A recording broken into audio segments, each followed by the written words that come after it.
انا بعمل دلوقتي طريقه تحضير درع الحمايه الثلاثي.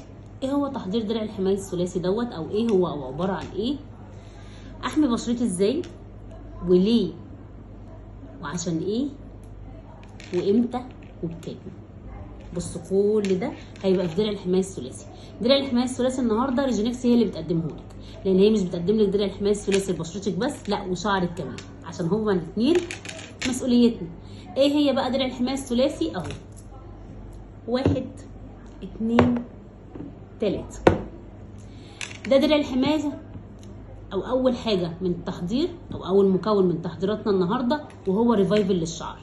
عندك تقصف، عندك هيشان، شعرك ما بيطولش، عندك فراغات، عندك قشره، عندك بصيلات الشعر بتاعتك بقت ضعيفه او ماتت حتى او عجزت، ريفايفل بيحميها وبيصحصحها وبيعالج لك كل مشاكل الشعر. طيب ده اول حاجه من الدرع. تاني حاجه كريم البشره.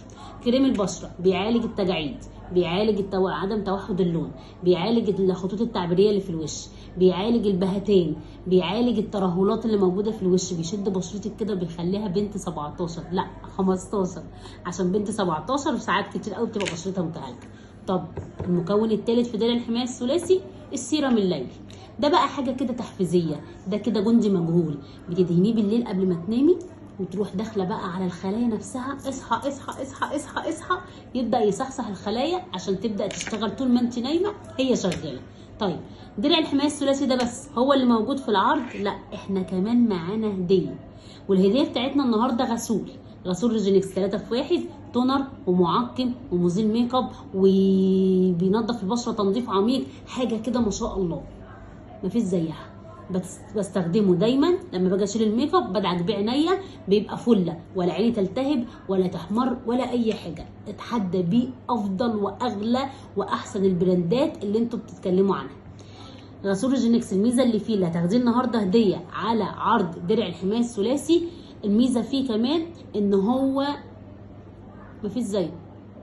اتحدى بيه اي براند، هاتيلي اي براند مهما كان هو ايه، اتحدى بيه بريجينكس. وكمان في حاجه، كل براند عامل غسول لوحده لكل بشره، لكن غسول ريجينكس لكل انواع البشره. يعني انت مش مضطره ان انت تجيبي وتجربي وما يمشيش معاكي وترجعي تجيبي تاني تدفعي فلوس في الارض. درع الحمايه الثلاثي بخصم 40% النهارده، زائد الغسول الهديه. مفيش افضل من كده ولا احسن من كده. مع ريجينكس وريفايفل انت دايما عندك ثقه في نفسك. ريفايفل مجموعته للشعر وريفايفل مجموعته للبشره، انت مش عايزه اكتر من كده. ربنا يسعدك يا رب. باي.